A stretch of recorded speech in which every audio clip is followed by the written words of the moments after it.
Uma parte, e talvez a maior parte das pessoas, está totalmente envolvida com as coisas deste mundo.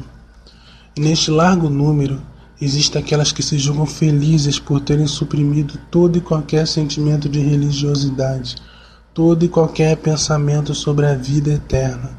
Aqueles que fizeram de tudo que estava em seu poder para apagar da memória a terrível recordação do julgamento, no qual um dia todos nós teremos que nos apresentar e prestar contas. Durante o curso de suas vidas, eles usam de tudo quanto é artimanha e frequentemente até suas posses para atraírem para o seu modo de vida tantos quanto puderem. Eles já não acreditam mais em nada. Aliás, eles até sentem um certo orgulho em se exibirem mais ímpios e incrédulos do que realmente são, para poderem convencer os outros a acreditarem não em verdades, mas sim em falsidades, que vão fincando raízes nos corações daqueles que são influenciados por eles.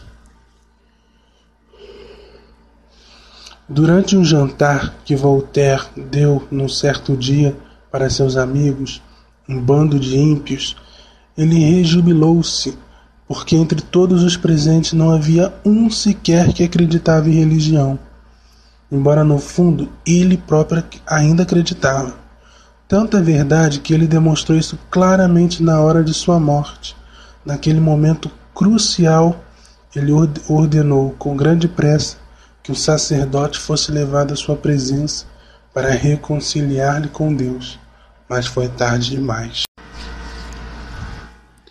Deus, contra quem ele havia lutado e falado mal com tanta fúria durante toda a sua vida, agiu com ele do mesmo modo como agiu com Antíoco. Deus simplesmente o abandonou à fúria dos demônios.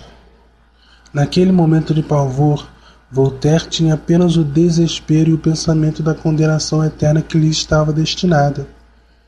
O Espírito Santo nos diz: o tolo diz em seu coração, Deus não existe. Mas é apenas a corrupção de seu coração que o leva a cometer tais excessos. No fundo, ele acredita nisso. Ou seja, aquelas palavras, Deus existe, nunca desaparecerão inteiramente em seu coração. O pior dos pecadores sempre proferirá o nome de Deus, mesmo sem pensar no que está dizendo. Mas deixemos esses blasfemos de lado. Felizmente, apesar de vocês não serem tão bons cristãos como deveriam ser, graças a Deus, vocês não estão entre esse tipo de gente. Mas então vocês me perguntarão, afinal, quem são essas pessoas que estão parcialmente do lado de Deus e parcialmente do lado do mundo? Bem, meus caros filhos, permitam-me descrevê-los. Eu vou compará-los, se me permitirem usar o termo, com cachorros que correm atrás do primeiro que os chamar ou lhes acenar. Vocês podem segui-los do amanhecer até o fim do dia, do início do ano até o final. Estas pessoas veem o domingo simplesmente como um dia de descanso ou de lazer. Nesse dia, eles ficam mais tempo na cama do que nos dias de semana, ao invés de se entregarem a Deus de todo o seu coração. Eles nem sequer pensam no Altíssimo. Alguns deles estarão o tempo todo pensando em como será o seu dia de lazer. Outros estarão pensando nas pessoas que eles irão encontrar e ainda outros nas vendas que irão fazer, ou no dinheiro que eles esperam gastar ou receber. É com grande dificuldade que essas pessoas fazem o sinal da cruz, e quando fazem de um modo desleixado. Por outro lado, já que elas irão à missa mais tarde, elas simplesmente negligenciam as orações que todos os dias deveriam fazer, dizendo como desculpa: eu terei tempo de sobra para fazê-lo antes da missa. Essas pessoas sempre têm algo mais importante a fazer antes de se prepararem para ir à missa. E apesar de terem planejado orar um pouco antes de saírem para a igreja, dificilmente conseguem chegar a tempo para o início da missa. Se encontra um amigo ao longo do caminho, não tem o menor escrúpulo em voltar para casa com tal amigo e deixar a missa para outra ocasião. Mas porque ainda querem se parecer bons cristãos, as pessoas acabarão por irem à missa talvez algum tempo mais tarde, embora sempre o fazendo com relutância, achando um infinito aborrecimento. Durante a missa, o único pensamento que lhes ocorre é aquele: oh meu Deus, será que essa missa não acaba nunca? Você pode também observá-los dentro da igreja, especialmente durante a homilia, olhando sempre de um lado para o outro, perguntando à pessoa do lado pelas horas e assim por diante. Uma boa parte delas fica olhando o missal como se estivessem procurando por algum erro de impressão. Há outras que podemos ver dormindo e até mesmo roncando, como se estivessem confortavelmente deitados numa cama. Quando acordam assustados, o primeiro pensamento que lhes vem à mente não é aquele de terem profanado um local santo, mas sim este: oh meu Deus, esse padre ainda está falando. Será que esse sermão não termina mais? Desse jeito eu não volto mais para casa. E finalmente, existem também aqueles para quem a palavra de Deus, que tem convertido tantos pecadores, é verdadeiramente nauseante. Eles não têm vergonha de dizer que são obrigados a sair pelo menos por alguns minutos da igreja, para poderem respirar um pouco. Caso contrário, eles morreriam. Você sempre os verá desinteressados e tristes durante as missas, mas espere para ver quando a celebração terminar. Frequentemente, mesmo antes de o sacerdote deixar o altar, eles já estarão com o pé para fora da porta de entrada. Serão sempre os primeiros a abandonar a assembleia e qualquer um perceberá que toda aquela alegria que havia perdido durante a missa subitamente voltou.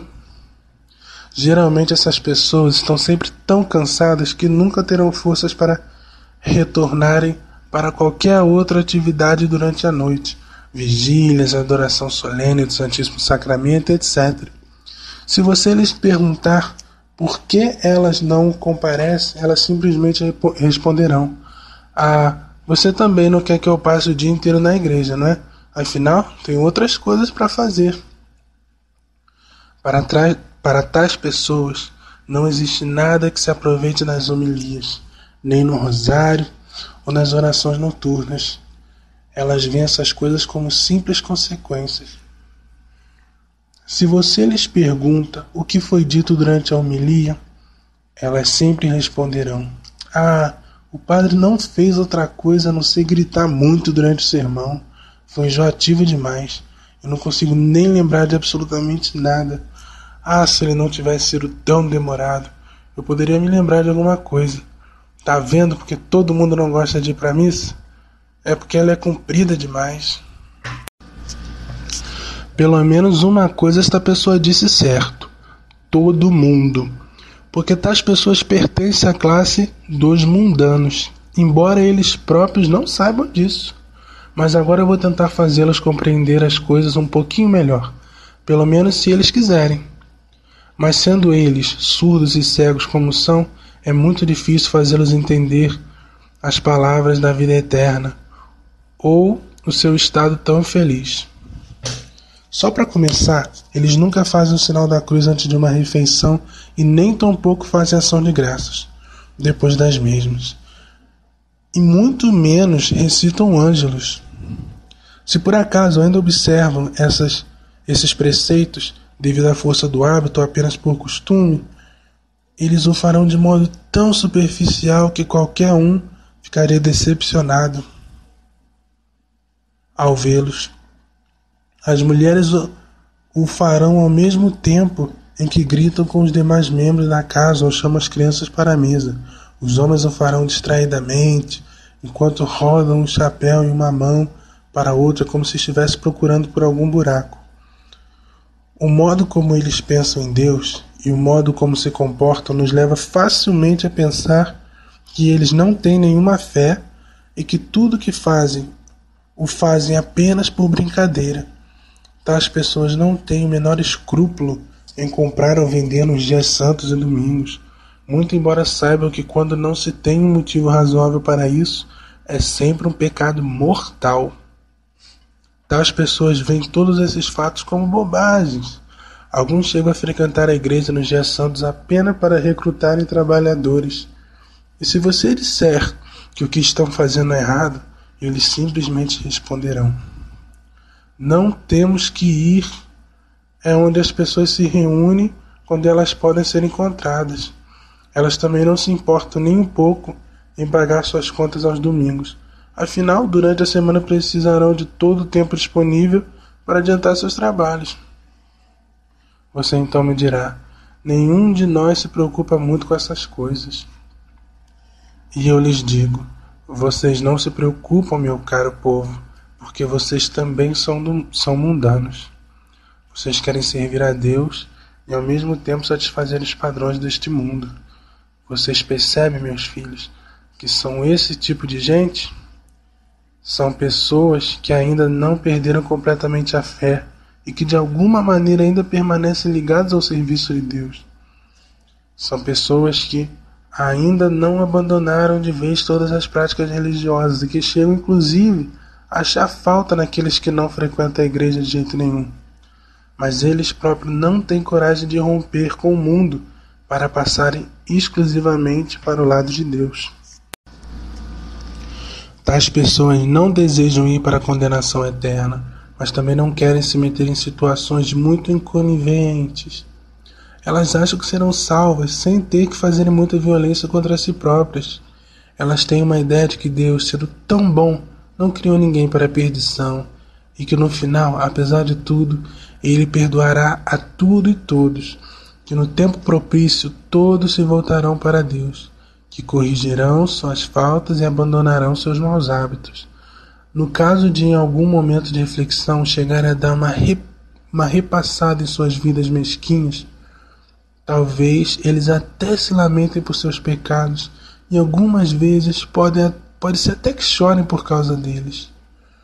Meu filho, quão trágica é a vida daqueles que querem seguir os caminhos do mundo sem, no entanto, deixarem de ser filhos de Deus. Vamos um pouquinho mais adiante e vocês serão capazes de compreender mais claramente e ver com os seus próprios olhos o quão estúpido esse estilo de vida pode ser. Num determinado momento você chegará a ouvir tais pessoas rezando ou fazendo ato de contrição. Pouco depois, se alguma coisa acontece do modo contrário ao que eles esperavam, você poderá ouvi-los fazendo imprecações e até mesmo usando o santo nome de Deus em vão. Pela manhã, você talvez os encontre na missa cantando e louvando a Deus. E no mesmíssimo dia você poderá ouvi-los espalhando aos quatro ventos as conversas mais escandalosas. Ao entrar na igreja, eles molham as suas mãos na água benta, pedindo a Deus que os purifique de seus pecados.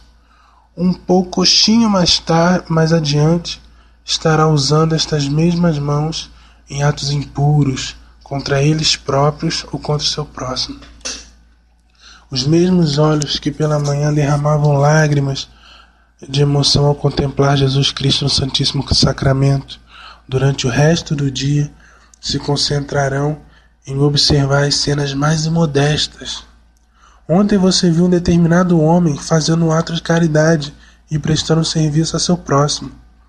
Hoje esse mesmo homem dá o melhor de si para atrair seu vizinho, buscando seu próprio lucro.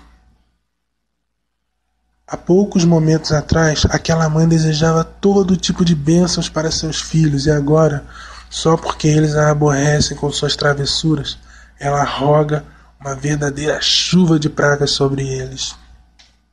Diz que desejaria nunca mais vê-los em sua presença e acaba até os mandando para o diabo. Num dado momento, ela os envia para a missa ou para a confissão. Já em outro momento, ela os envia para os bailes. Ou pelo menos faz de conta que não sabe que eles se encontram lá.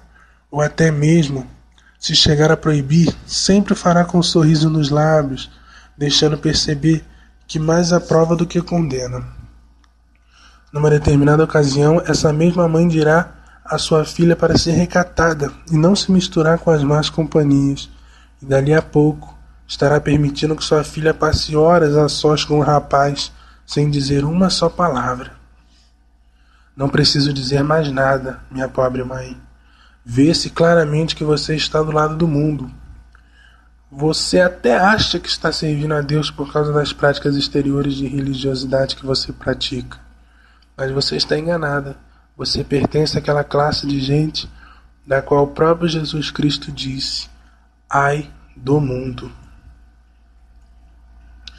Observe essas pessoas que pensam estar servindo a Deus, mas que estão vivendo verdadeiramente segundo as máximas do mundo.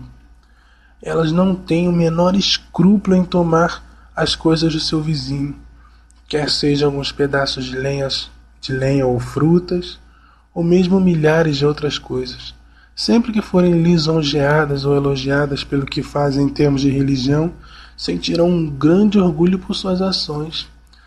Tais pessoas são sempre muito entusiasmadas em dar bons conselhos aos outros, mas deixe que elas sejam submetidas a algum contratempo ou calúnia e vocês verão como elas se comportam por terem sido tratadas de tal modo. Ontem estavam dispostas a fazer todo o bem desse mundo àquele que as ofendeu. Hoje mal consegue tolerar tal pessoa e frequentemente não consegue sequer vê-la ou falar com ela. Pobres mundanos, quão infelizes vocês são! Sigam em frente com esse modo de vida e vocês não terão nada a ganhar a não ser o inferno. Alguns de vocês até gostariam de frequentar o sacramento da confissão, pelo menos uma vez no ano, mas para isso, primeiramente teriam que encontrar o confessor daqueles bem condescendentes. Imagine, até gostariam se isso fosse todo o problema.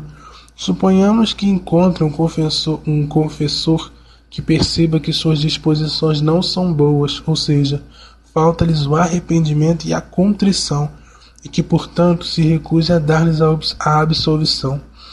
Imediatamente se põe a falar mal do confessor, procurando se justificar a si próprias pelo fato de terem tentado e falhado a obter o sacramento.